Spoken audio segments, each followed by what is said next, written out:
কি রে, কথা কইস না কেন? কিসের রক্ত এগুলো? ইখন হাত ছাড়িয়ে নিল। কিছু হয়নি, তোকে এত ভাবতে হবে না, নিজেরে নিয়ে ভাব।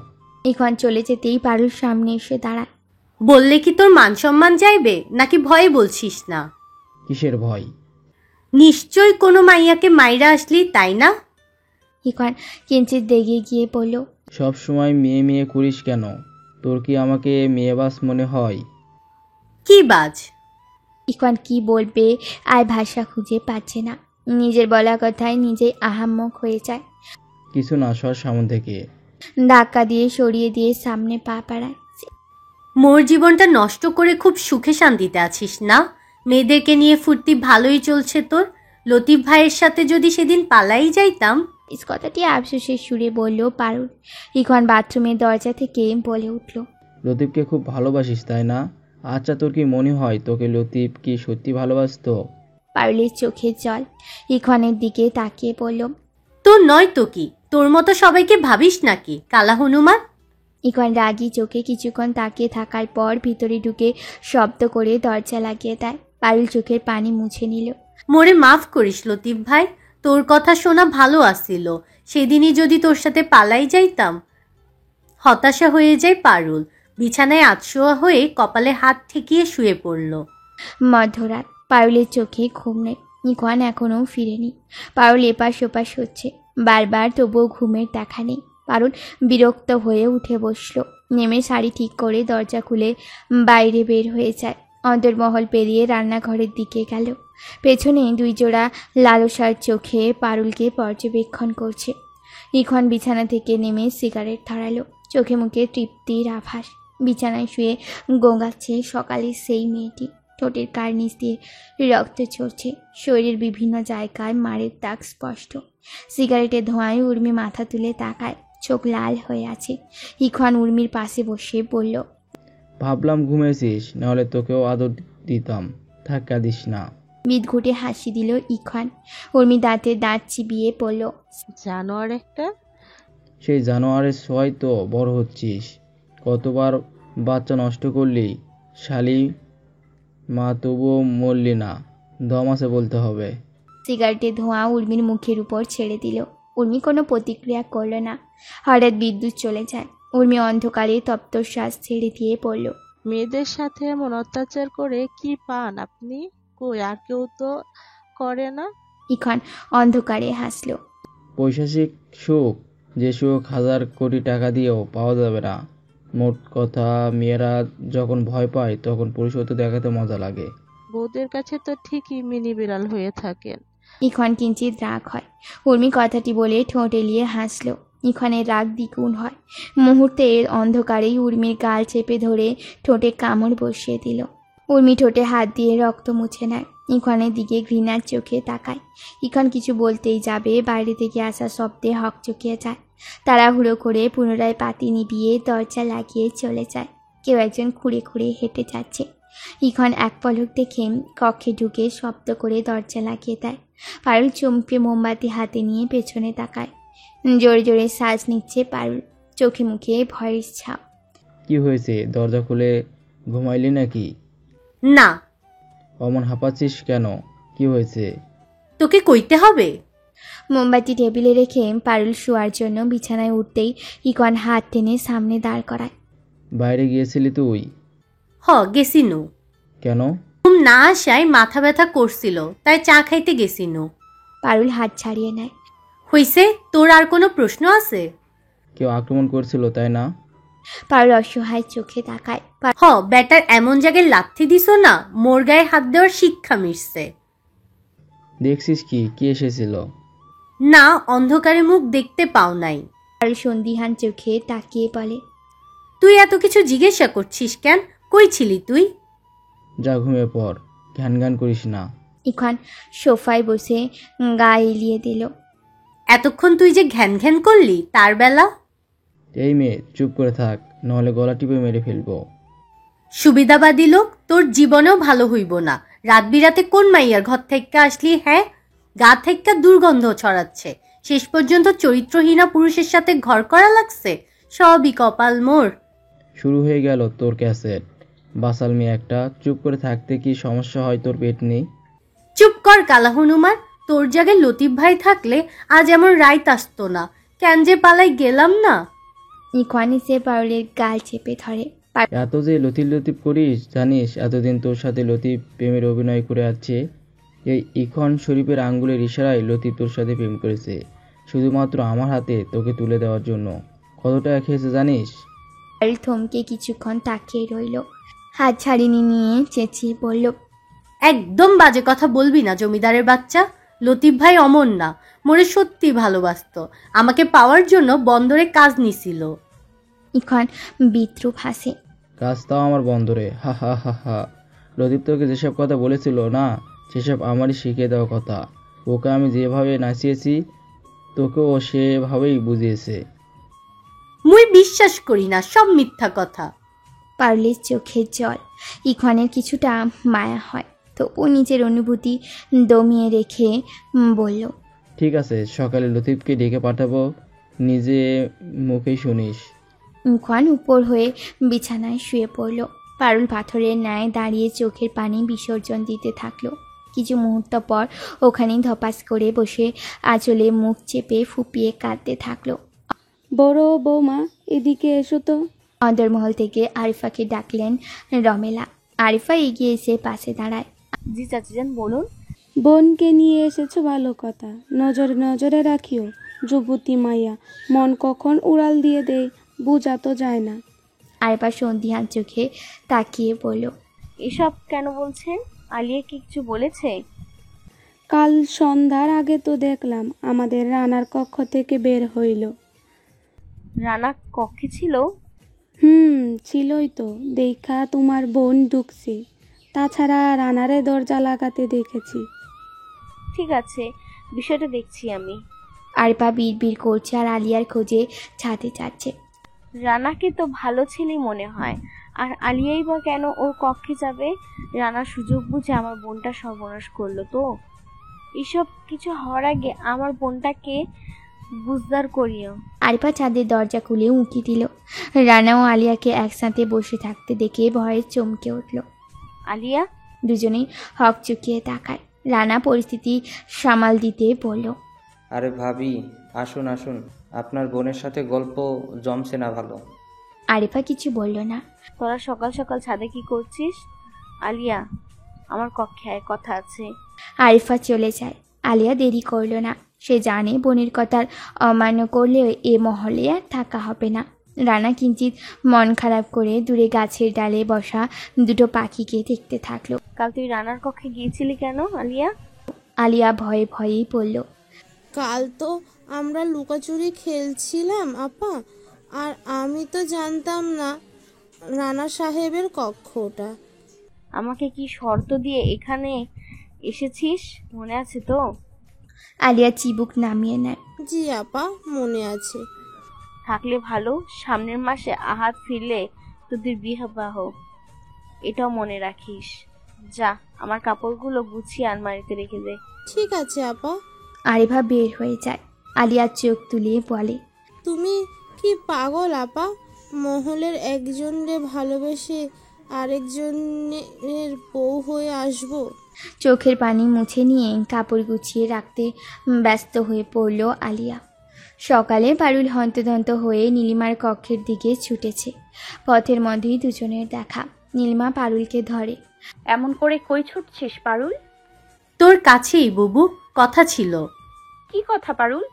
ইকরাম ভাই সাহেব ঘরে আছে? না, উনি তো বেরিয়েছে। পারুল নীলিমাকে নিয়ে তাদের কক্ষে চলল। বারান্দায় গিয়ে নিঃশ্বাস ছেড়ে দিয়ে পড়ল, বুবু, উপরের দ্বিতীয় ঘরে কিছু আছে। নীলিমা চমকে ওঠে। দরজার দিকে উঁকি দিয়ে পারুলকে বলল, কি বলছিস এসব পারুল? হ্যাঁ, কাল রাইতে যখন বের হইছিলাম উপরের ঘরে আলো দেখছিনু বুবু, দরজা সামান্য ভিড়িয়ে দেওয়া ছিল। এসব আর কাউকে বলেছিস?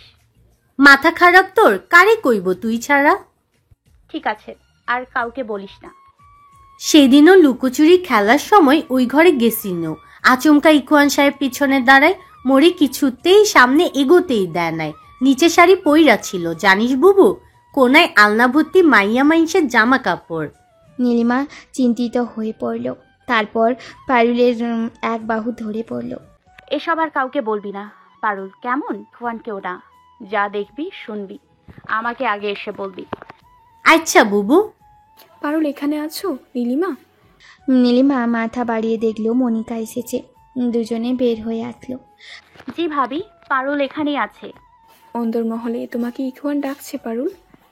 পারুল চলে যায়। মনিকা নীলিমার দিকে সন্দেহ চোখে তাকায়। নীলিমা বিনিময়ে মুচকি হাসি দেয়। ডাকছিলি মোরে? ইখওয়ান চায়ের কাপ থেকে ঠোঁট সরিয়ে বলল, বাইরে লতিফ এসেছে, যা দেখা করে আয়। কোনো বাক্য বিনিময় না করে পারুল ধীর পায়ে সদর দরজায় গিয়ে দাঁড়ালো। লতিফের পাশে রাজীব দাঁড়ানো। কেমন আছিস পারু? ভালো আছি। তোরে কিছু জিজ্ঞাসা করিব? সত্যি কইবি লতিফ ভাই? পারু কই? তুই ইখওয়ান সাহেবের কথায় মোর সাথে এতদিন প্রেম করছিলি? তুই কি ওনার হাতে তুলে দেওয়ার জন্য তোর সাথে পালাতে কইছিলি? লতিফ চিবুক নামিয়ে নেয়। ইখওয়ান এসে পারুলের পিছনে দাঁড়ায়। পারুল মনে মনে আল্লাহকে ডাকছে যেন এসব সত্যি না হয়। কথা কও না কেন লতিফ ভাই? এসব কি সত্যি? তুই কি সত্যি ইখওয়ান সাহেব যা করতে কইছিল মোর সাথে তাই করেছিস? পারু জমিদার সাহেবেরই তোর পিছনে লাগিয়ে দিয়েছিল। পারুল স্তব্ধ হয়ে তাকিয়ে রইল। মুহূর্তেই চোখের জল উপচে পড়তে লাগলো। বুকের ভিতর চিনচিন করে ব্যথা করছে পারুল এগিয়ে গেল। চিবুক নামিয়ে রাখা লতিফকে এক পলক দেখল। আচমকা লতিফকে এলো পাতারি মারতে লাগলো। বেঈমান নাটকবাজ, তোর মনে এই ছিল তুই মোর সাথে প্রতারণা করেছিস? ঠকবাজ, এই জন্য বারবার পালাই যেতে বলিস। এত তারা এই জন্য দিছিলি? নীলিমা দৌড়ে আসে, পারুলকে ছাড়িয়ে নেয়। মনিকা ও আরিফা ইখওয়ানের পাশে এসে দাঁড়ায়। কি করছিস পারুল? কি হয়েছে? পারুল কাঁদছে। বুবু, ওই মোরে এভাবে ঠকাইলো? ইখওয়ান সাহেবের কথায় মোর পিছনে পড়েছিল। ওনার হাতে তুলে দেওয়ার জন্য মোর সাথে ছলছাতুরি করেছে।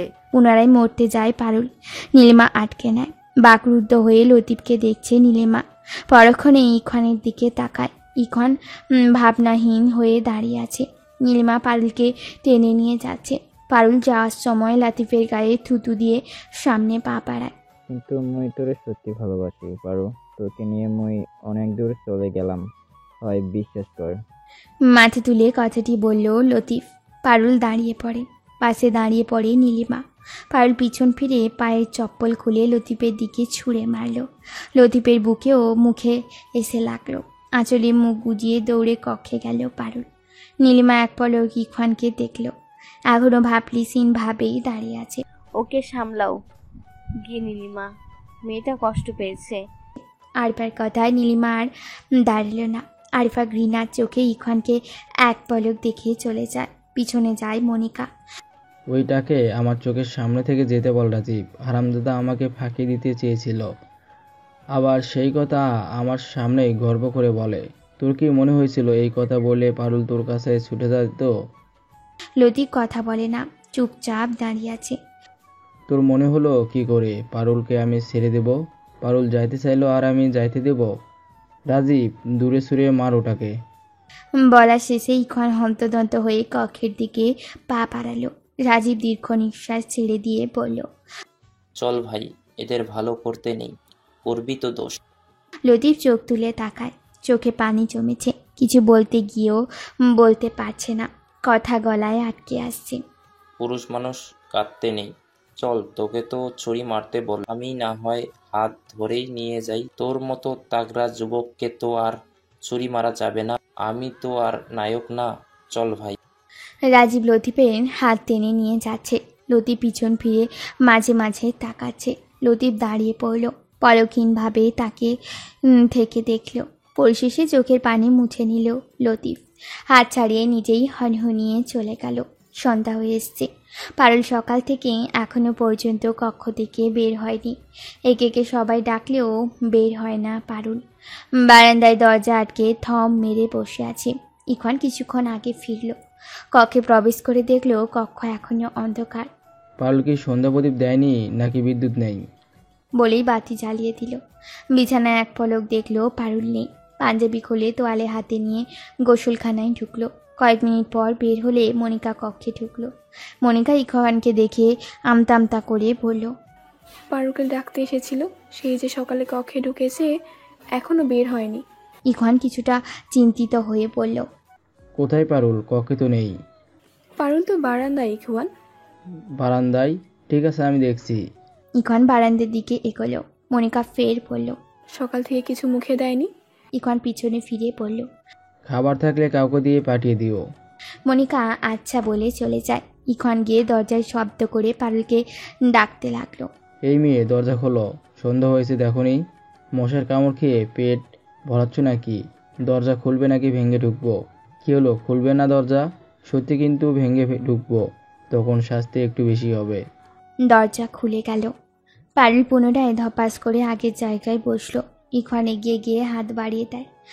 এই মেয়ে, উঠে আয়। পারুল হাতের দিকে এক পলক দেখে ইখওয়ানের দিকে তাকালো। শুকনো গলায় পড়ল, বসবি মোর পাশে? ইখওয়ান না চাইতেও বসে পড়ল পারুলের পাশে। আকাশে দেখ চাঁদটা কত সুন্দর। ইখওয়ান চাঁদের দিকে এক পলক দেখে পুনরায় পারুলের দিকে তাকায়। চোখ ফুলে গিয়েছে, চোখ লাল বর্ণ ধারণ করেছে। অতিরিক্ত কাঁদার ফলে শ্যামবরণ গালে লাল আভা ফুটে উঠেছে। সারাদিন না খাওয়ার জন্য গলার স্বর শান্ত শোনাচ্ছে। চোখে মুখে ভেসে উঠেছে ক্লান্তি। চাঁদের গায়ে তো কলঙ্ক আছে। পারুল ইখওয়ানের দিকে তাকায়। কলঙ্ক তো মোর গায়েও আছে। ইখওয়ান চোখ সরিয়ে আকাশের দিকে তাকায়। পারুল ইখওয়ানের দিকে তাকিয়ে আছে। কিছুক্ষণ নীরবতা কাটিয়ে পারুল বলল, একটা সত্যি কথা কইবি? ইখওয়ান পারুলের দিকে তাকিয়ে পড়ল। লতিফ ভাই তোর হাতে তুলে দিলে মোর সাথে তুই কি করতি? ইখওয়ান পারুলকে কিছুক্ষণ দেখল, সামনে তাকিয়ে বলল, রাত কাটিয়ে মেরে ফেলতাম। কয় রাত কাটাইতি মোর সাথে? 3 দিন থেকে 1 সপ্তাহ। সামান্য কয়টা রাতের জন্য তুই মাইয়াগোর জীবন নিয়ে খেলিস? সে তো ঘরের বউ দিতে পারে। তফাৎ শুধু ধলা কালা ছোট বড়। কি মজা পাস এসব করে? ইখওয়ান পারুলের দিকে অনুভূতির চোখে তাকায়। পারুলের চোখের জল জমেছে, বন্ধ করলেই বন্যা হয়ে যাবে। এখনো যে মোরে বাচ্চা রাখছিস, মেরে ফেলছিস না কেন? পারুলের এমন কথা ইখওয়ান কি বলবে ভাষা খুঁজে পাচ্ছে না। বুকের ভিতর অসহনীয় ব্যথা অনুভব করছে। হাত নিষ্পিস করছে পারুলের চোখে পানি মুছে দিতে। পরক্ষণেই নিজের অনুভূতি দমিয়ে রেখে বলল, ভিতরে চল, খাবি এখন। পারুল তাকালো না, চোখের পানি মুছে দাঁড়ালো। ক্লান্ত শরীর নিয়ে আস্তে আস্তে ইখওয়ানের পাশ কাটিয়ে ভিতরে চলে যায়। ইখওয়ান পারুলের পিছনে পিছন গেল। টেবিলে খাবার ঢেকে রাখা। তোকে শুইতেই বলছি, আই খেয়ে। পারুল শুয়ে পড়ল। মোর খিদা নাই। সকাল থেকে না খেয়ে আছিস, আবার বলছিস খিদা নাই। কোনো উত্তর এলো না পারুলের থেকে। ইখওয়ান তপ্ত শ্বাস ফেলে খাবার নিয়ে বিছানায় আসলো। 2 বাহু ধরে পারুলকে তুলে বসায়। ভাতে তরকারি ঢেলে দিয়ে পড়ল, নে খা। পারুল অন্য পাশে মুখ করে চেয়ে রইল। খাবি নাকি সব ছুঁড়ে ফেলে দিব? পারুল তবুও সামনে ফিরে তাকায় না। ইখওয়ান কিছুটা বিরক্ত হয়ে ভাতের তালা হাতে নিয়ে বিড়বিড় করছে আর ভাত মাখছে। কি কপাল আমার! মেয়েরা আমার আগুন চোখের ইশারায় শরীরে কাপড় পর্যন্ত খুলে ফেলে, আর সেই আমাকেই ঘরের বউ নাস্তানাবুদ করছে। সামনে তাকিয়ে পারুল বলল, মাইরা ফেলতে পারিস না? এখনো বাচ্চা রেখেছিস কেন? একদম বাজে কথা বলবি না মেয়ে, চুপচাপ খেয়ে নে, হা কর। মেয়ে মেয়ে করছিস কেন? নাম নাই কি মোর? পারুল কইরা ডাকতে পারিস না? ইখওয়ানের চোখ ইশারা করে নিজ হাত দেখিয়ে বলল, তোকে হা করতে বলছি। পারুল কথা আর বাড়ল না, চুপচাপ খেয়ে নেয়। নীলিমা 2 হাতে খাবারের থালা নিয়ে এসে থমকে যায়। ইখওয়ান এহেন কাছে নীলিমা অবাক হচ্ছে। মুচকি হেসে নিঃশব্দে দরজা থেকে ফিরে যায়। কিছু পথ অতিক্রম করলে রোহিতের সামনে পড়ে যায় নীলিমা। পাশ কাটিয়ে চলে যেতেই রোহিত হাত বাড়িয়ে আটকে দেয়। পারুল 2 পা পিছিয়ে গেলে রোহিত সামনে এগিয়ে যায়। নীলিমা দেওয়ালে পিঠ থেকে রাগী কণ্ঠে বলে, পথ ছাড়ুন ভাইজান। না সারলে? বাজে না বকে পথ ছাড়ুন বলছি। বাজে কথা তো শুরুই করলাম না, তাতেই এত রাগ? ছোট ভাইয়ের বউয়ের সাথে বেয়াদবি করতে লজ্জা হচ্ছে না? পুরুষ জাতির আবার লজ্জা কিসের? পালে তো লজ্জা হরণ করে, এক ছোঁয়ায় লজ্জা নিমিষেই বলে দেয়। আপনার ফালতু কথা শোনার সময় নেই আমার, পথ ছাড়ুন। ছাড়তে মন চাচ্ছে না। কি বলতে চাচ্ছেন আপনি? ছোট ভাইকে শুধু মুগ্ধ করলে হবে? আমাদের সুযোগ দাও, দেখি মুগ্ধ হতে পারি কিনা। নীলিমার দাঁত চিবে কিছু বলতেই যাবে, তখনই ইকরাম এসে রোহিতের পিছনে দাঁড়ায়। ওর সামনে থেকে সরে দাঁড়ান ভাইজান। নীলিমা সহসায় মুচকি হাসলো। রোহিত পিছন ফিরে তাকায়। সবসময় দেখেছি বউয়ের ডাল হয়ে দাঁড়াস। তো আপনাদের মতো ঘরের বউদের পরপুরুষের হাতে তুলে দিব? ইকরাম, মুখ সামলে কথা বল। সত্যি কথায় গায়ে ফোসকা পড়লো বুঝি? বিয়ের পর ভালোই বার বেড়েছে দেখছি। নীলিমা, এদিকে কি করছো তুমি? হাতে আবার কার জন্য খাবার নিয়ে যাচ্ছ? নিজের কথায় প্রত্যুত্তরে ইকরামকে কিছু না বলায় রোহিত চটে যায়। নীলিমার হাতের খাবার হাত ঝটকা দিয়ে ফেলে দিয়ে নীলিমাকে কঠিন চোখে তাকিয়ে দেখছে। নীলিমা ঠোঁট বাঁকা করে হাসলে রোহিতের রাগ দ্বিগুণ হলো। ইকরাম এগিয়ে আসলে নীলিমা মুখ কালো করে চিবুক নামিয়ে নেয়। আমি আজ আবার বলছি ভাইজান, আমার বউয়ের থেকে দূরে থাকবেন।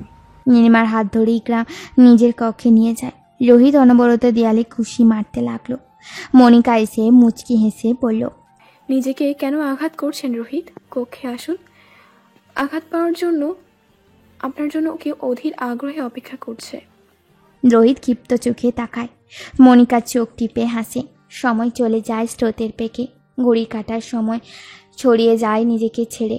সময়ের ব্যবধান বদলে যায় মানুষ, বদলে যায় পরিস্থিতি।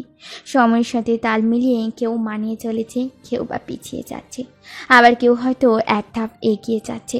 সময় শব্দটা যদি ছোট, কিন্তু মানুষের সাথে আষ্টে পৃষ্ঠে জড়িয়ে আছে। সময়কে অতিক্রম করে কেউ নিজ গন্তব্যে পৌঁছতে পারে না। ইকরামের আম্মা খুব অসুস্থ, কাউকে চিনেন না, শুধু চেয়ে চেয়ে সবাইকে দেখে। আগের মতো আর কাঁদে না, ইশারায় কিছু বুঝিয়েও দেন না। দেখতে দেখতে নীলিমাদের বিবাহে 6 মাস কেটে গেল। পারল ইখনের সম্পর্ক এখনও টম জেরির মতো। চাঁদনির পেট উঁচু হয়েছে, চলছে 8 মাস। মহিদুল সব কাজেই চাঁদনিকে সাহায্য করে, আসমানি কিছু কিছু কাজে সাহায্য করেন। মোটামুটি সুস্থ বললেই চলে। শীতকাল এসে গেছে। সকাল সকাল নীলিমা গোসল শেষ করে রান্না করার জন্য বের হয়। কালো শাড়ির পরে দই রঙের শাল জড়িয়ে নিয়েছে। আরিফা সবসময় তার শাশুড়িকে নিয়ে ব্যস্ত থাকে। রান্নার কাজে আপাতত মনিকাও নীলিমা সামলায়। পারুল মন মতো যখন যা পায় তাই করে। রুমঝুমকে আরিফা হোস্টেলে রেখেছে, কারণ এ বাড়িতে মেয়েদের রাখতে ভরসা পায় না। কখন কার কুনজর লেগে যায় বলা যায় না। মহলের দক্ষিণ দিকে ঠিক বাগানের পাশে নতুন করে ভবন নির্মাণ করা হয়েছে। কেন করা হচ্ছে এখনও কেউ জানে না। ইখান মহলে মেয়েদের কাউকে জানতে দেয়নি। আরিফা বিচক্ষণ মনে ধরে নিয়েছে এই মহলে নীলিমা ও পারুলকে নিয়ে হয়তো ইখান চিন্তিত, তাই নতুনভাবে নতুন কিছু করবে। আঁচল ছড়িয়ে পারুল বেলি ফুল কুড়িয়ে রাখছে। আপন মনে পারুল গুনগুন করছে, মহলের কাজ রেখে সকাল সকাল এখানে ফুল কুড়ানো হচ্ছে। পারুল চোখ তুলে তাকায়। আঁচলের কিছু অংশে ইখান পা রেখেছে। পারুল কিঞ্চিত রেগে যায়। আঁচল থাইকা পা সরা, চোখে দেখোস না কোন দিন থাইকা। ইখান আঁচলে বসে পড়ল। ফুলগুলো হাতে নিয়ে পারুলের দিকে ছড়িয়ে ছিটিয়ে দিল। দিন দিন বাচ্চা হচ্ছিস, বাচ্চামো করছিস কেন কালা হনুমান? ইখান ঠোঁট এলিয়ে হাসে। তোর এসব বাচ্চা মনে হচ্ছে? না না, ভুলে বলে ফেলছি। তুই আবার বাচ্চা হইবি কেন? তুই তো 1000টা বাচ্চা জন্ম দিস। ইখান হাসি মুখে রাগে পরিণত হয়। বেশি পেকেছিস, এই জন্যই তোর সাথে কথা বলতে ইচ্ছা করে না। কথায় কথায় তোর শুধু খোটা। সত্যি কইলেই খুব খারাপ লাগে তোর না? আর তোর সাথে কে কথা কইতে যায়? মুই কি তোর পিছে ঘুরি নাকি? কে ঘোরে? আমি? আমার আর কাজ নাই তোর পিছনে ঘুরবো? শুরু থেকে তো তাই বলে আসছিস, কিন্তু ঠিকই ঘুরছিস। লেলিয়ে দিয়েছিস লতিফকে। হলো শুরু। ভাঙ্গা ক্যাসেট একটা। কম কথা বলতে পারিস না? পোষাই তোর? না পোষাইলে দূর হ সামনে থাইকা। মুখ বাঁকিয়ে পুনরায় ফুল কুড়াতে মন দিল। ইখান রেগে উঠে দাঁড়ায়। আচমকা রানা এসে ইখানে বুকের কাছে পাঞ্জাবি টেনে ধরে। তোর সাথে আমার এই কথা ছিল ইখন, কেন করলি এমন? ইখান পারুলের দিকে তাকায়। রানার দৃষ্টি অনুসরণ করে পারুলের দিকে তাকিয়ে ইখান পাঞ্জাবি ছেড়ে দেয়। এই মেয়ে, মহলের ভিতরে যা। ইখান রেগে আছে পারুল বুঝতে পারল, তাই কথা না বাড়িয়ে আঁচল তুলে মাথায় দিয়ে সামনে পা পারল। পারুল চলে যেতে রানা আগের ন্যায় ক্ষিপ্ত মেজাজে বললেন, আমার সাথে প্রতারণা কেন করলি ইখন? কিসের কি তখন থেকে বলে যাচ্ছেন? আপনাকে আমি 2 বার সুযোগ দিয়েছিলাম, আপনি কাজে না লাগাতে পারলে আমার কি দোষ? তারপর কি কথা হয়েছিল তোর সাথে ভুলে গেলি? কথা অনুযায়ী আগে আপনার কাজ করার কথা ছিল রানা ভাই। আমার কাজ আমি করেছি ইখন। আমি কোনো কাজের নমুনা পাইনি। যদি পাইতাম তাহলে আপনার কি মনে হয় আমি হাত গুটিয়ে বসে থাকতাম? কাজটা করতে কত কষ্ট হয়েছে জানো? কাজের শেষে বাগড়া দিলটা কে? বাদ দিয়ে নতুন কিছু ভাবুন। চিন্তা করলে তো আর ফিরে আসবে না। আমার আজ রাতেই লাগবে ইখন। তাহলে আমার কাজটাও আজ রাতেই করে দিন। কাজটা করতে সময়ের প্রয়োজন ইখন। ইখন আড়মোড়া ভেঙে পড়ল। ওই কাজ নয়, আরেকটা কাজ করতে হবে আপনাকে। রানা চোখ ছোট্ট করে বলল, কি কাজ? ইখন সামনে পা বাড়িয়ে বলল, আসুন বলছি। ইখন কথার মাঝে ছাদে চোখ রাখতেই কাউকে সরে যেতে দেখল। স্পষ্ট বুঝল না কে ছিল ছাদে। রানা হালকা ধাক্কা দিয়ে বললেন, থামলি কেন? এমনি ভিতরে চলুন বলছি। চাঁদনি ওড়না ভালোভাবে জড়িয়ে পুকুর পাড়ে যাওয়ার জন্য পা বাড়ালো। আসমানি বেগম বারান্দায় বসে কাঁথা সেলাই করছেন। মহিদুল পুকুরে বড়শি ফেলে বসে আছে। চাঁদনি পা টিপে টিপে পাশে গিয়ে বসলো। মহিদুল এক পলক দেখে ফিস ফিস করে বলল, ভর দুপুরে এদিকে আসলে কেন? আর কতবার বলেছে শাল গায়ে দিয়ে বের হবে, শুধু সোয়েটার ঠান্ডা করে। আমার হাঁসফাঁস লাগে। আস্তে কথা বলো। এত মাছ সারলা কই, একদিনও তো মাছ পাও না। আস্তে কথা বলো একটু। আমার মনে হয় রাতের আধারে কেউ মাছ চুরি করে নিয়ে যায়। মহিদুল কিঞ্চিত দেখে চাঁদনির দিকে তাকায়। চাঁদনি ঠোঁট টিপে তাকিয়ে আছে। মহিদুল কিছুক্ষণ পরে ঠোঁট টিপে হাসতেই চাঁদনি উচ্চ শব্দে হেসে ওঠে। মহিদুল অবাক নয়নে তাকিয়ে চাঁদনিকে দেখছে। একটু মোটা হওয়ার ফলে গালগুলো ফুলে উঠেছে। শ্যামলা চেহারা একটু একটু ফর্সা দেখা যাচ্ছে। মহিদুলের চোখে যেন অন্যরকম এক রাজপরীর মতো লাগছে। ভালোবাসার মানুষ আসলেই সব রূপেই মুগ্ধতা ছড়ায়। কি দেখছো অমন কইরা? তুমি তো নতুন রূপে আমাকে পাগল বানাচ্ছ। সামনে বাজে বকা বন্ধ করো। বলো মেয়ে চাই নাকি ছেলে? আল্লাহ যাকে খুশি হয়ে দিবে তাকেই চাই আমার। মেয়ে হলে কি নাম রাখবে? মরিয়ম। আর ছেলে হলে? তুমি বলে কি রাখবে? না তুমি বলো। কি রাখা যায় বলো তো? চাঁদনি ঠোঁট উল্টে বলে, জানি না। মোহাম্মদ রাখলে কেমন হবে? ভালো হবে। চলো এখন খাইবা? মহিদুল দাঁড়িয়ে পড়ে, হাত বাড়িয়ে দেয়। ওটো সাবধানে। চাঁদনি হাত ধরে উঠল, ধীর পায়ে এগোতে থাকলো।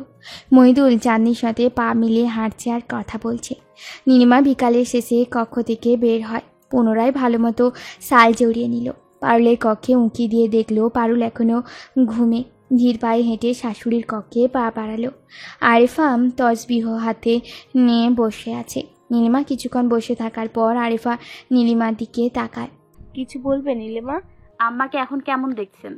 আগের মতোই নীলিমা। বড় ভাইজানকে খবর দেওয়া হয়নি? উনি তো নিজেই বাঁচেন না নীলিমা। আল্লাহ সহায় হোক, উনি সুস্থ হয়ে যেন ফিরে। মরে ফিরলেও আফসোস নেই। আরিফা পুনরায় চোখ বন্ধ করে তসবিহ পড়তে থাকলেন। নীলিমা অবাক হয়ে দেখছে আরিফাকে। এ কেমন মহিলা স্বামীকে নিয়ে এমন কথা বলতেও দ্বিধা করল না। নীলিমা তার শাশুড়ির মাথায় হাত বুলিয়ে নিঃশব্দে দরজা ভিড়িয়ে চলে যায়। অন্দরমহলে এসে নীলিমা উপরে তাকিয়ে দাঁড়িয়ে পড়ল। কিছুক্ষণ চিন্তা ভাবনা করে আশেপাশে তাকিয়ে সামনে পা বাড়ল। সিঁড়ির সামনে সে কি যেন মনে করে থামল। বামে কিছুক্ষণ তাকিয়ে থাকার পর এগিয়ে গেল রোকমানের কক্ষের দিকে। হঠাৎ মনিকা পিছন থেকে ডাকলো নীলিমাকে। নীলিমা পিছন ফিরে তাকায়। দুজনকে কিছুক্ষণ তাকিয়ে দেখল। তারপর দুজনে মুচকি হাসি দিল। ইখন অর্ধাংশ ভবন ঘুরে ফিরে দেখল। ভবন থেকে নজর সরিয়ে সামনে পা বাড়িয়ে তাকাতেই ব্রু কুচকে যায় ইখনের। আশেপাশে তাকিয়ে সামনে দাঁড়িয়ে থাকা ব্যক্তিটির হাত টেনে নিয়ে মহলের পিছনে দেয়ালে ঠেকিয়ে ধরল। তুই এখানে কেন? দারোয়ান আসতে দিল কি করে? দারোয়ান ছিল না? কেন এসেছিস সেখানে? বিয়ের পর তো তোমার খোঁজই পাওয়া যাচ্ছে না। ওই সেমরি কি এমন জাদু করলো তোমারে? বাজে বকা বন্ধ করে চলে যায় এখান থেকে, কেউ দেখার আগে। দেখলে দেখবে, বলবো মেয়ের সাথে দেখা করতে এসেছি। ইখন হাসলো। পারুলকে মেয়ে মানিস তাহলে? বিপদে পড়লে বাপকেও ভাই বলা যায়। কেন এসেছিস সেটা বল। রাহেলা ইখনের গলা জড়িয়ে ধরে। এর ফত্তাইকা যাস না কেন? গায়ে পড়ার সব গেল না তোর, দূরে সর। রাহেলাকে চড়িয়ে দেয় ইখন। রাহেলা চটে গিয়ে ইখনের পাঞ্জাবি খামচে ধরল। সম্পর্কের সময় যখন বিছানায় শুইতে তখন খুব মজা লাগতো, তাই না? এখন একটু একটু ধইলা স্যাত কইরা উঠিস কেন? আমারে আর ভাল লাগে না? মুখের ভাষা ঠিক কর। বয়সে বড় মাইয়ার সাথে প্রেম করবি আর মুখের ভাষা মধুর মধুর চাইবি? ইখন রাহেলার হাত ছাড়িয়ে দূরে ধাক্কা দিয়ে সরিয়ে দেয়। সেমরিরা মারছিস না কেন এখনো? ইখন হঠাৎ চটে গেল, রাহেলার গাল চেপে ধরে পড়ল। আর একবার যদি বাজে কথা বলিস তোকে এখানে পুঁতে দেব। রাহেলা হাত ছাড়িয়ে নিয়ে পড়ল। এই সেমরির জন্য দেখছি খুব মায়া হয়েছে। কই আমার বেলায় তো এমন মায়া দেখাসনি। দিনের পর দিন বিয়ের প্রলোভন দেখিয়ে শারীরিক সম্পর্ক করেছিস, ছলতাতুরি করে একটা বুড়োর সাথে বিয়ে দিয়ে দিয়েছিস। এত বকবক করিস কেন? বেঁচে যে রাখছি তোরে এটাই শুকরিয়া কর। তুই আমাকে মহলে কবে নিয়ে আসবি সেটা বল, জমিদারের বাচ্চা। খুব বেড়েছিস দেখছি, যা আইজ রাতে তোর তেজ কমাবো। যাবো না, তুই বল আগে কবে মহলে আনবি আমায়। কি কপাল, শালার এক মেয়েকে সামলাতে আমার হিমশিম খেতে হচ্ছে। এখন আমার আরেক বেটিরে নাকি মহলে আনতে হবে। তা তোকে কোন সম্পর্কে আনবো মহলে? তুই ওরে মেরে ফেল, না হলে ছায়রা দে, নাইলে আমি কিন্তু পারুল রে সব বইলা দিব। কি মনে করিস পারুল তোরে ছাইরে দেবে এসব শোনার পর? আমি ওকে ওর গলা টিপে মাইরা ফেলমু।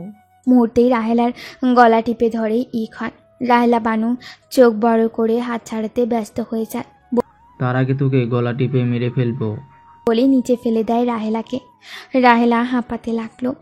ইখন চুলের মুঠি ধরতেই ঘাসের উপর কারোর আবছায়া দেখে থেমে যায়। উপরে তাকালেই কেউ জানলা থেকে সরে দাঁড়ায়। ইখন ভ্রুকুচকে বিড়বিড় করছে। উপরে কক্ষে আবার কে ঢুকলো? খোদার কসম নীলিমা, তুই যদি হয়ে থাকিস তোরে আজ কেউ বাঁচাতে পারবে না। এতক্ষণে রাহেলা উঠে দাঁড়ায়। ইখন চোখ মুখ শক্ত করে রাহেলার দিকে তাকিয়ে বলল, সেকেন্ডের মধ্যে এখান থেকে ফিরে যাবি। খোদার কসম তোরে যদি আমি আর একবার এই মহলে দেখি মেরে ফেলতে দুবার ভাববো না। হনহনিয়ে চলে যায় ইখন। রাহেলা দাঁতে দাঁত চিবিয়ে বিড়বিড় করছে। পারুলের জন্য খুব মায়া জন্মাইছে তাই না? পারুলকেই সরাবো আমি। আমার সাথে অনেক খেলছিস ইউখান, বাড়ি ছায়রা করছিস, বুড়ার সাথে বিয়া দিছিস। তোর তো আমি বেহাল দশা করেই ছাড়বো। করতে না পারলে আমার নাম আশেপাশে তাকায় রাহেলা। পরক্ষণেই বলে, আমার নাম রাহেলা নয়। নিকাব ঠিক করে সামনে পা বাড়িয়ে চলে যায় রাহেলা।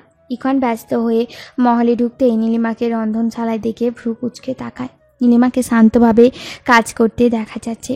ইখন ঠোঁট কামড়ে কিছু ভেবে হনহনিয়ে সিঁড়ি বেয়ে উপরে উঠে দরজা খোলা থাকা কক্ষে ঢুকলো। যাবতীয় কাগজপত্র এলোমেলো দেখে ইখন কিছুটা রেগে যায়। মনের মধ্যে ভয়ের সৃষ্টি হলো। কাগজপত্র হাতাহাতি করতে লাগলো। আসল কাগজ পেয়ে স্বস্তি নিঃশ্বাস ফেলল। হাতে কাগজটা নিয়ে দরজা লাগিয়ে দিয়ে সামনে পা বাড়িয়ে সিঁড়ি বেয়ে নামলো। নিজ কক্ষের দিকে পা বাড়াতেই সদর দরজা থেকে কেউ ডাকলো। ইখন ফিরে তাকায়। উস্কো খুস্কো চুল, পরনে ছেঁড়া পাঞ্জাবি ও লুঙ্গি, বাম কাঁধে এক থলে, ডান হাতে নারিকেলের খুঁটি। ইখন এগিয়ে আসে। কি চাই? দান করবে বাবা? তা তো করবো। এলাকায় নতুন দেখছি, বাড়ি কোথায়? কিছু দিলে দেন, না দিলে কন। এত প্রশ্ন কেন করেন? শরীরে তো এক ফোঁটাও জোর নাই, গলার জোর তো ভালোই। থাক বাপু, আপনি কিছু দেওয়ান লাগবো না। ভিক্ষুক চলে যেতেই ইখন থামিয়ে দিয়ে পড়ল, চাচি তোকে সামলায় কি করে রে? এটা কে? কোন জঙ্গলের সাথে গুজুর গুজুর করছিস? পারুলের কথা ইখন পিছন ফিরে তাকায়। সামনে তাকিয়ে বলল, ওরে কিছু দিয়ে দিত। চাচা ভিক্ষা না নিয়েই চলে যাচ্ছে, একটু বেশি করে দিও। তা তো দিবেননি। ভিক্ষা কি মাগনা দিবেন? সোয়াব যে পান, সোয়াব না থাকলে ভিক্ষা যে দিতেন না তাও জানি। ইখন ভ্রু কুচকে তাকায়। পারুল ফিক করে হেসে ওঠে। তোকে কে ভিক্ষা দিবে আজ আমি তাই দেখব। তোকে কো ঢুকতে দিল রে? আল্লাহ ছাড়া কোনো বান্দার সাহস আছে আমাকে আটকানোর? ফকিরের কি ছিরি! ছ্যা! ইখন বোকা বনে যায় পারুলের এমন কথা। ফকির কি আমার মতো সুদর্শন হবে নাকি? কি দর্শন? সুদর্শন? পারুল ইখনের দিকে দুই ভ্রু উপরে তুলে বলল, তুই নিজেকে সুদর্শন ভাবিস? কালা হনুমান একটা। তুই আমাকে একটা বাইরের লোকের সামনে অপমান করছিস, কালী বিলাই একটা।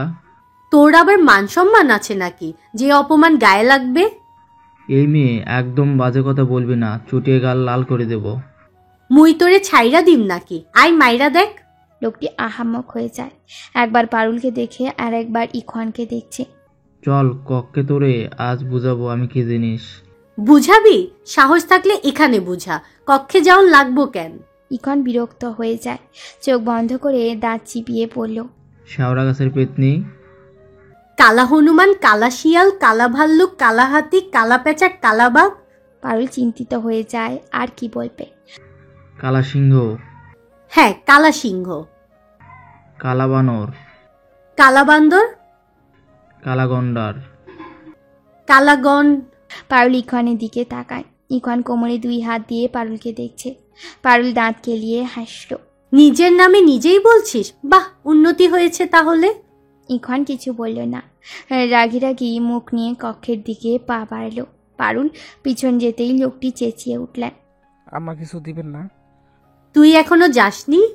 পারুল হকচকিয়ে বলল কথাটি। লোকটি আমতামতা করে বলল, সকাল থেকে কিছু পাই নাই। দাঁড়া এখানে, আনতাসি। দান করা শেষে পারুল ইখওয়ানের কাছে যাচ্ছে। হঠাৎ পা থেমে কারো মৃদু আওয়াজে পারুল কান খাড়া করল। আওয়াজটা হাতের বাম দিক থেকে আসছে। পারুল এগিয়ে এসে দেখতে পায় রোকমান দরজা ধাক্কা দিচ্ছে আর চিল্লিয়ে খুলতে বলছে। পারুল 7-5 না ভেবে দরজা খুলে দেয়। লোকমান মুহূর্তেই চটে গিয়ে পারুলকে টেনে কক্ষে ঢুকায়, মুখ চেপে ধরে দেয়ালে ঠেসে ধরে। আমার কক্ষের দরজা লাগিয়েছিল কেন? পারুল মাথা ঝাঁকিয়ে না বুঝাচ্ছে। তাহলে কে লাগিয়েছিল? পুনরায় মাথা ঝাঁকিয়ে জানি না বুঝালো। নীলিমা হন্তদন্ত হয়ে সিঁড়ির দিকে এসেছিল। পারুলের চিৎকার শুনতে পেয়ে সামনে এগিয়ে যায়। তৎক্ষণাৎ ইখওয়ান এসে নীলিমার হাত ধরে।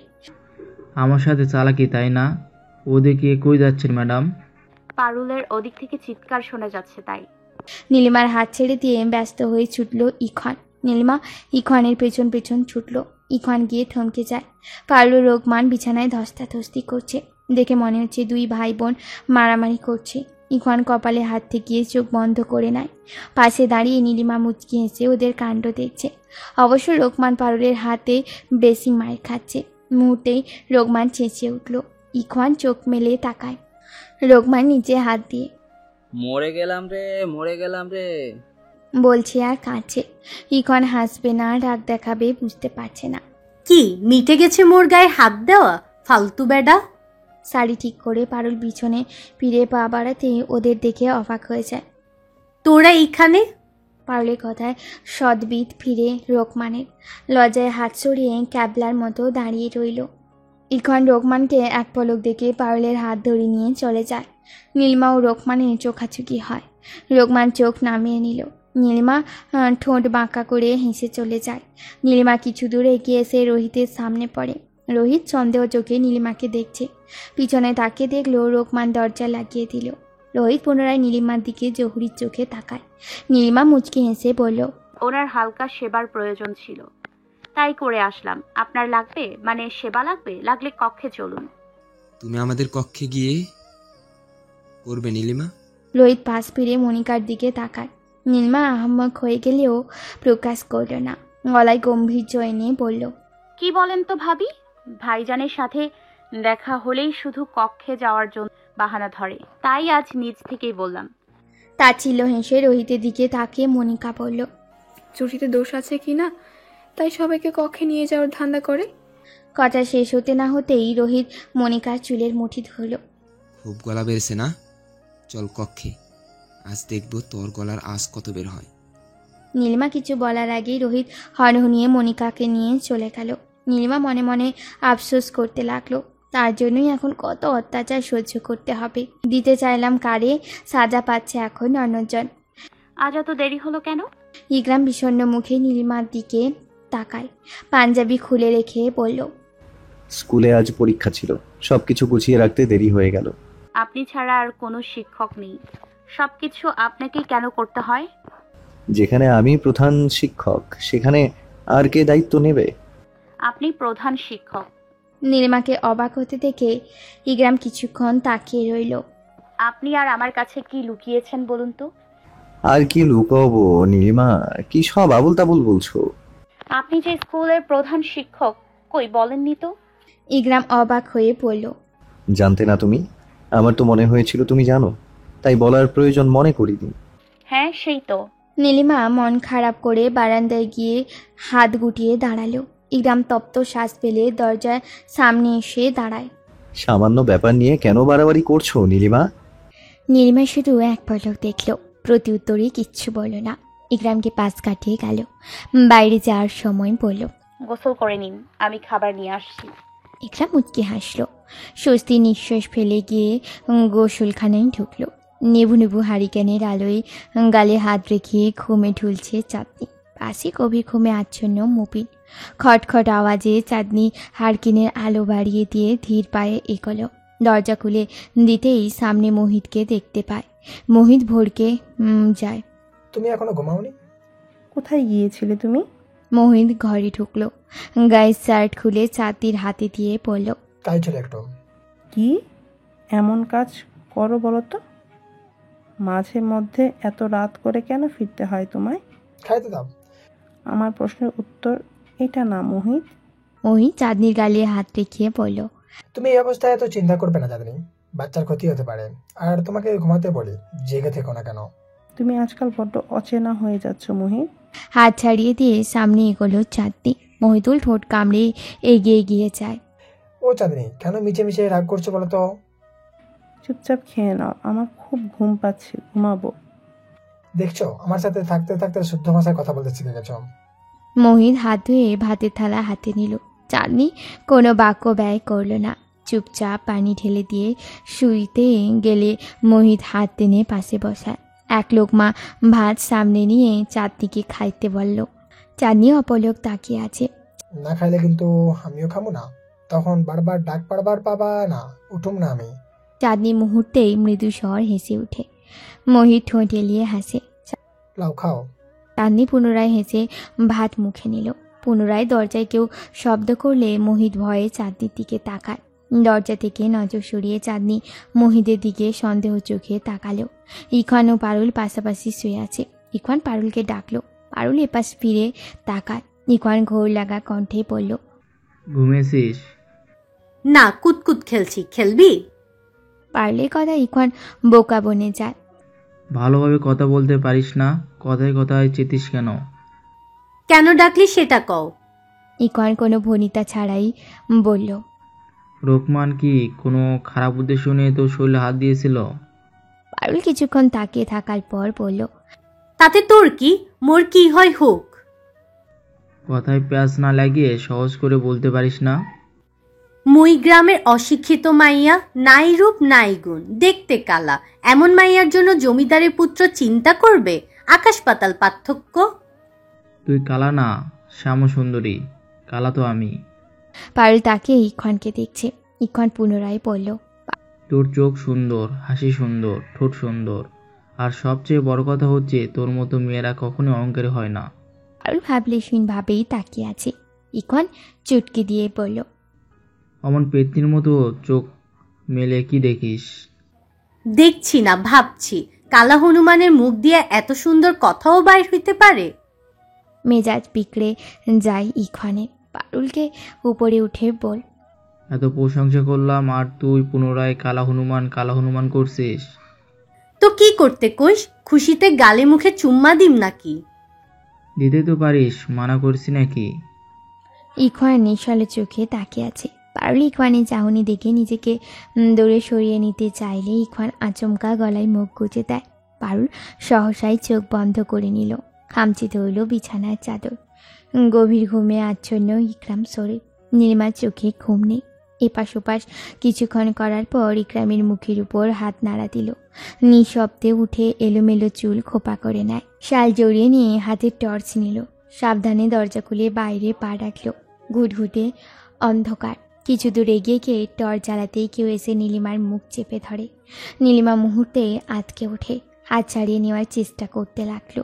পরক্ষণই মহিতুলের বলা কথাগুলো মনে পড়ে নীলিমার। নীলিমা কিছুটা স্থির হয়ে যায়।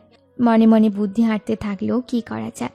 বিপক্ষের হাতের বাঁধন হালকা হতেই নীলিমা সজোরে ধাক্কা দিয়ে সরিয়ে দেয়। টর্চ জ্বালাতে গিয়ে পুনরায় লোকটি নীলিমার গলায় ধরতে আসলে টর্চে লোকটির ঠোঁট বরাবর আঘাত করে।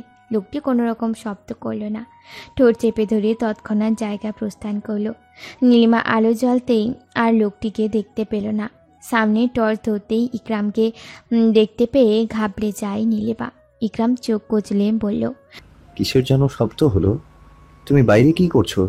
নীলিমা কয়েকবার ঢোক গিলিয়ে বলল, ওই শব্দ শুনেই এসছিলাম, টর্চ জ্বালিয়ে দেখলাম কিছু নেই। ইকরাম ভ্রু কুচকে তাকায়। শীতেও ঘামছো, অদ্ভুত। ওই আর কি, ভয় পেয়েছিলাম আমি। ইকরামকে তাকিয়ে থাকতে দেখে নীলিমা মিছে মিছে রাগ করে বলল, ভয়ে ঘামছিলাম, হাত পা কাঁপছে আমার। কোথায় আমাকে বুকে আগলে নেবেন তা না প্রশ্নই করে যাচ্ছেন। নীলিমা চলেই যাবে। সে সময় ইকরাম নীলিমাকে কোলে তুলে নিল।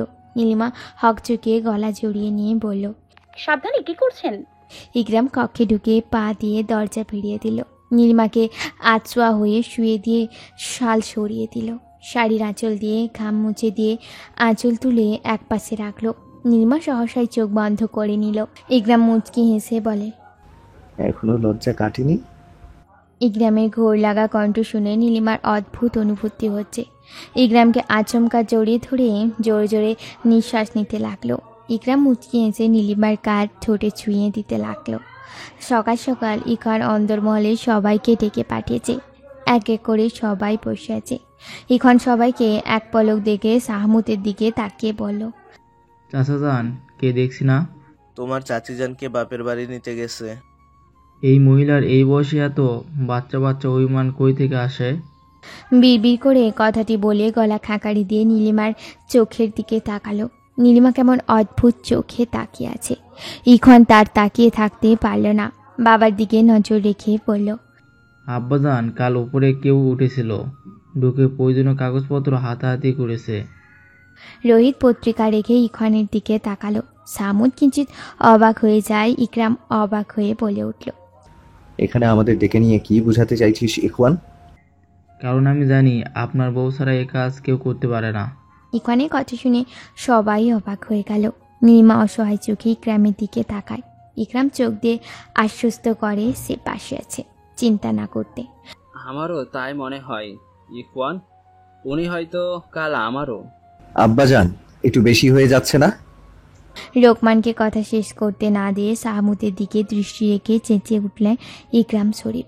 প্রত্যুত্তরে শাহমুদ বললেন, আমারও তোর বউকে সন্দেহ হচ্ছে ইকরাম, মনে হচ্ছে তোর বউ কাল ঢুকছে উপরের কক্ষে। গর্জে উঠল ইকরাম, দাঁড়িয়ে বলতে লাগলো, আপনার মাথা খারাপ আব্বাজান? নীলিমা বাংলা পড়তে জানে? জানে না। যেখানে বাংলা ধরতে জানে না, পড়তে জানে না, একটা অশিক্ষিত মেয়ে আপনাদের দলিলপত্র হাতাহাতি করতে যাবে কোন দুঃখে আব্বাজান? নীলিমা চিবুক নামিয়ে কাঁদতে থাকলো। পারুল এসে পাশে দাঁড়ায়। ইকরামের চেঁচামেচিতে আরিফা বেরিয়ে আসলো। মনিকাকে রোহিত জহুরির চোখে পর্যবেক্ষণ করতে লাগলো। আরিফা নীরব দর্শকের মতো তাকিয়ে ঘটনা কি বোঝার চেষ্টা করছে। তাহলে কাজটা কে করেছে? ভূতটা আর করেনি, কেউ না কেউ তো করেছে। সেটা মহলের শিক্ষিত বউদের জিজ্ঞেস করো রোকমান। সবাই মনিকাকে দেখতে লাগলো। এতজনের চাহনিতে মনিকার অস্বস্তি বোধ হয়। চোখ নামিয়ে মিনমিন করে বলে, আমি যাইনি ইখওয়ান, এতদিন পর কিসের দুঃখে এসব করতে যাব ইখওয়ান? দুঃখে নয়, লোভে। ইকরামের কথায় মনিকা চমকে ওঠে। চোখ তুলে তাকাতে ইকরাম নজর ফিরিয়ে নেয়। আমার বউয়ের সাথে একদম বাজে ব্যবহার করবি না ইকরাম। ইকরাম তাচ্ছিল্য হেসে বলল, বউ, আমার বউ হাস্যকর ভাইজান। রোহিত দাঁতে দাঁত চেপিয়ে উঠে দাঁড়ায়। এগিয়ে এসে মনিকার হাত মুঠোয় নিয়ে হনহনিয়ে চলে যায়। শাহমুদ উঠে দাঁড়িয়ে সবার উদ্দেশ্যে বলে, সবাই সবার কক্ষে যাও, তবে আবারও বলছি উপরের মহলের বউরা যাবে না। যদি কোনোদিন আমার চোখে কেউ ভুল করে ধরা পড়ো, সেদিন হবে তার শেষ দিন। হন্তদন্ত হয়ে উনি চলে গেলেন। ইকরাম নীলিমার হাত ধরে। সামনে দুপা যেতেই নীলিমা পিছন ফিরে তাকায়। ইকরাম দাঁড়িয়ে পড়ে। নীলিমা ইখনকে উদ্দেশ্য করে বলল, আপনি ঠোঁটে কি করে আঘাত পেলেন ইখন সাহেব? ইখন ঠোঁটে আঙুল ছুঁয়ে দিলেও উৎসুক হয়ে তাকিয়ে আছে আরিফা ও রোকমান। ইখন দাঁত কেলিয়ে হাসে। বিবাহিত জীবনে আর কত জায়গায় এমন ক্ষত দেখা যাবে? সি ভাবি সাহেবা, জনসম্মুখে এমন প্রশ্ন করতে পারলেন? পারুলের চোখ লজ্জায় ছানা বড়া হয়ে গেল। অতি মাত্রার বেয়াদব। বলা শেষে নীলিমাকে নিয়ে চলে যায় ইকরাম। রোকমান দাঁত কেলিয়ে হেসে বলল, এখন ক্ষতের জন্য হলেও বিয়েটা করতে হবে ইখওয়ান। তাড়াতাড়ি একটা মেয়ে খুঁজে বিয়া দিয়া দে। তুই নাকি কোনো পরনারীকে বিয়েই করবি না? কোনো নাকি তোর রঙ্গবতী মায়াবতী আছে, তার অপেক্ষায় নাকি দেবদাস হয়ে থাকবি? আজ আবার মন ছলাৎ ছলাৎ করছে কেন? রোকমান হতাশার সুরে বলল, হ্যাঁ সে তো থাক, বিয়ে করব না। পারুল ফিক করে হেসে উঠল। আরিফা নীরব দর্শক হয়েই সবকিছু দেখল। মাঠে না ঘামিয়ে ছুটল নিজের কাজে। এই তোর ঠোঁটে কে আঘাত করছে রে? তুই ওদের কি বুঝাইলি? হ্যাঁ? পারুলের দিকে তাকায় ইখওয়ান। আঘাতটা যে তুই করেছিস সেটাই বুঝাইছি। মুই আঘাত করছি? মিথ্যাবাদী লোক। উত্তেজনায় তো কত কি করলি, আর এখন বললেই দোষ। ফালতু কথা কবি না, তুই তো আগে নিজেই মরবু। ইখওয়ান দৌড়ে এসে পারুলের মুখ চেপে ধরল। রোকমান ক্যাপলার মতো ওদের চেয়ে দেখছে। ইখওয়ান ঝাড়ি মেরে কিছু বলতে যাবেই সেখানে উপস্থিত হয় শেখর সাহেব। ইখওয়ান পারুলের মুখ থেকে হাত সরিয়ে বলল, আপনি সকাল সকাল? শেখর ভিতরে আসতে আসতে বলল, কি করবো বলো, তোদের জ্বালায় তো শান্তি মতো বসেও থাকতে পারি না। তা রানা কোথায় একটু রেখে দাও তো। রোকমান, ওনাকে রানা ভাইয়ের কক্ষে নিয়ে যা। কক্ষে যাওয়া লাগবে না ইখওয়ান, এখানে আসতে বলো। আসলে রানা ভাই একটু অসুস্থ। শেখর প্রকুচকে বলল, ডাক্তার আবার অসুস্থ হয়ে গেল? চলো রোকমান, দেখি ডাক্তারের আবার কি অসুখে ধরলো। পারুল ইখওয়ান চোখে চোখে রাগারাগি করছে আর ওদের পিছন পিছন হাঁটছে। আজ 2 দিন হলো মোহিত বাড়ি ফিরেনি। ছেলে চিন্তায় আসমানি বেগম নাওয়া খাওয়া ছেড়ে দিয়েছেন। চাঁদনি মুবিনকে সেই সকালে পাঠিয়েছেন নীলিমার কাছে। বিকালের শেষ মুহূর্ত চলছে, এখনও ফিরল না। চাঁদনি আসমানির ঘরে একবার উঁকি দিয়ে দেখল। শরীরে ভালো মতো শাল জড়িয়ে নিয়ে আল্লাহর নাম নিয়ে বাইরে পা রাখল। রোকমান নেশা করে ঢুলে ঢুলে সদর দরজা পেরিয়ে ঢুকল। অন্দরমহল এসে ধপাস করে সোফায় বসে পড়ল। বিড়বিড় করে নীলিমাকে নিয়ে আবল তাবল বলতে শুরু করলো। আজ মহল ফাঁকা বললেই চলে।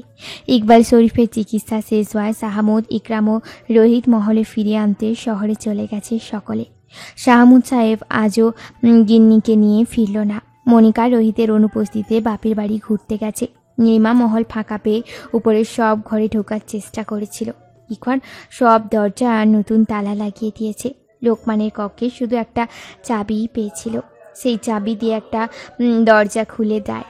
নীলিমা নিঃশব্দে ঢুকলো, দরজা লাগিয়ে দিয়ে বাতি জ্বালিয়ে দিল। চোখের সামনে ভেসে উঠল উর্মির ঘুমন্ত চেহারা। নীলিমার বুক চিনচিন করে ব্যথা করছে। উর্মিকে দেখতে হাত পা কাঁপতে শুরু করলো। কেমন এক অজানা ভয়ে বড় অস্থির হয়ে উঠেছে। নীলিমা ধীর পায়ে এগিয়ে গেল, উর্মির গালে হাত রাখলো। ঠান্ডা হাতে স্পর্শ পেয়ে উর্মির চোখ মেলে তাকালো। নীলিমাকে দেখেই চমকে উঠে বসলো। ইখওয়ান ও রাজীব মেঠো পথ ধরে হাঁটছে আর জমির ফসল কেমন উৎপাদন করছে পর্যবেক্ষণ করছে।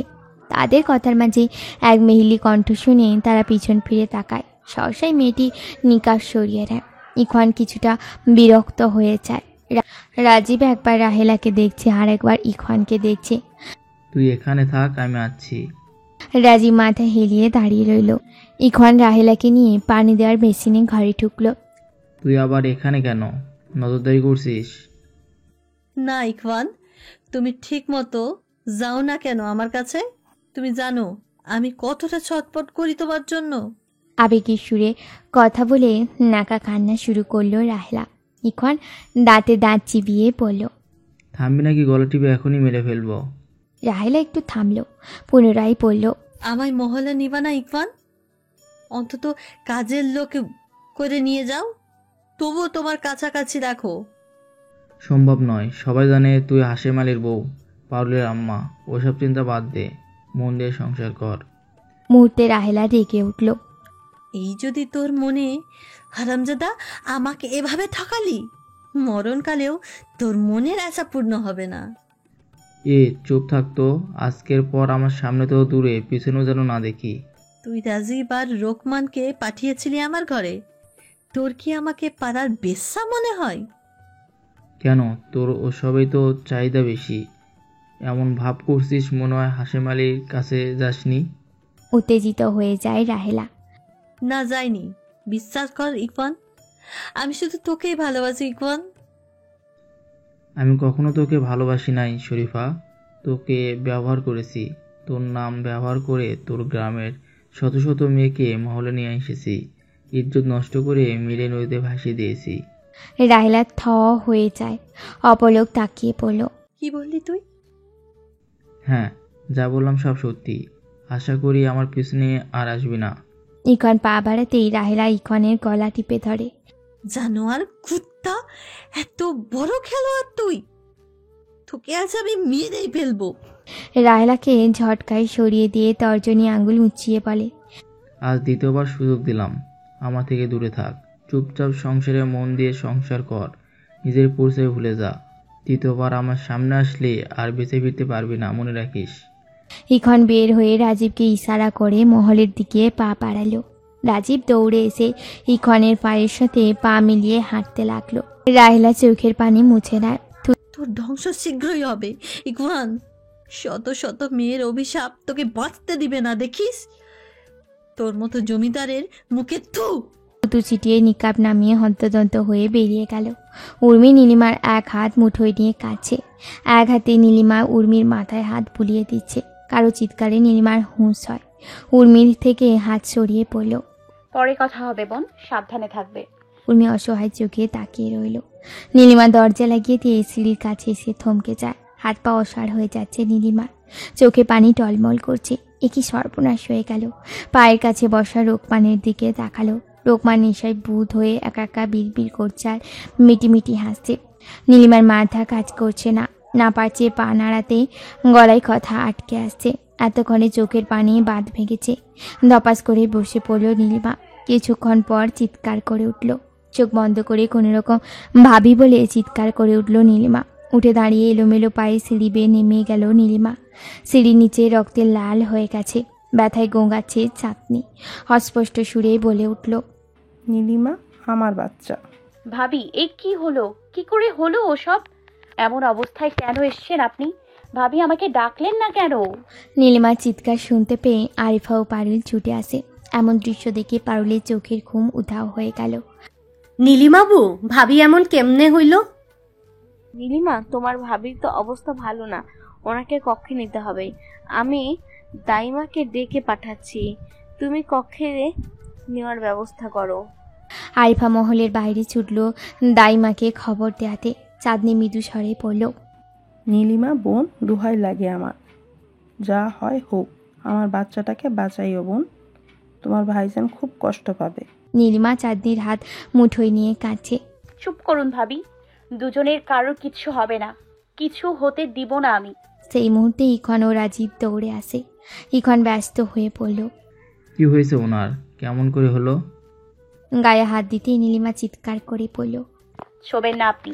ইখন কিছুটা রেগে গিয়ে বলল, পাগল আপনি, ওনাকে যত সম্ভব কক্ষে নেওয়া দরকার।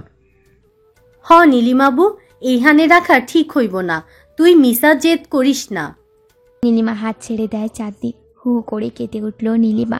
ইখন তৎক্ষণাৎ কোলে তুলে পাশের গেস্ট কক্ষে নিয়ে গেল। পারুল ইখনের পিছনে ছুটল। রাজীব ছুটল মহিদুলকে খবর দিতে। নীলিমা চোখ তুলে রোকমানের দিকে তাকায়। চোখের পানি মুছে উঠে দাঁড়িয়ে পড়ে। হনহনিয়ে সিঁড়ি বেয়ে উপরে উঠে রোকমানের পাঞ্জাবির কলার ধরে তুলে বলে, আমার ভাবি কি করে পড়লো সিঁড়ি থেকে? কি করেছিস তুই? রোকমান এখনো নেশায় আছে, ক্রমাগত ঢুলছে। কোন রকম চোখ মেলে পড়ল। কে আপনার ভাবে? কে আবার সিঁড়ি বেয়ে পড়লো? আমি তো এখানে বসে আমার নীলিমাকে দেখছি। নীলিমার রেগে পড়ল। জানোয়ারের বাচ্চা বলে ছেড়ে দিয়ে নিচে নেমে গেল।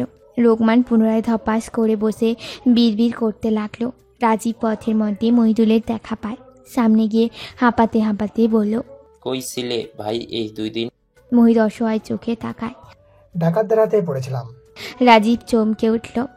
কি বলছেন ভাই? বেঁচে ফিরলেন কি করে? ম্যাডামের ঘটনাটা ছিল, খুব ক্লান্ত লাগছে, বাড়ি গিয়ে বিশ্রাম নিতে হবে। পরে বিশ্রাম নিয়েন ভাই, ভাবি অসুস্থ হয়েছে, চলুন আগে আমার সাথে। মুহূর্তেই মহিদুলের ক্লান্তি দূর হয়ে যায়। হক চুকিয়ে বলল, কি হয়েছে চাঁদনির? কোথায় চাঁদনি? জমিদার মহলে। ও এখানে কেন? কে নিয়ে গেছে? এত প্রশ্ন না করে চলুন আগে। মহিদুল রাজীবকে দেখেই দৌড়ে যেতে লাগলো। রাজি পিছনে দৌড়াতে শুরু করলো। ভিতরে দাইমা আর আরেফা রয়েছে। দরজার পাশে বসে নীলিমা কাঁদছে। পারুল মাথায় হাত বুলিয়ে সান্ত্বনা দিচ্ছেন। দূরে বেতের সোফায় চিন্তিত হয়ে বসে আছে ইখান। রোগমান ওখানেই শুয়ে বিড়বিড় করছে আর মাঝে মধ্যে কাঁদছে। দরজা খোলার শব্দে নীলিমা ও পারুল উঠে দাঁড়ায়।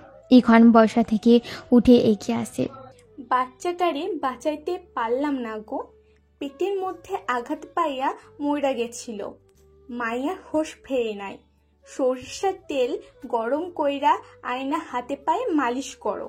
বলা শেষে দাইমা ইখানকে কুর্নিশ করে চলে গেলে। নীলিমা পাথরের মতো দাঁড়িয়ে আছে, চোখ থেকে অনবরত পানি পড়ছে। নীলিমা বুবু, ভিতরে যাইবা না? নীলিমা চোখ তুলে তাকায়, ইখানের দিকে তাকিয়ে বলে,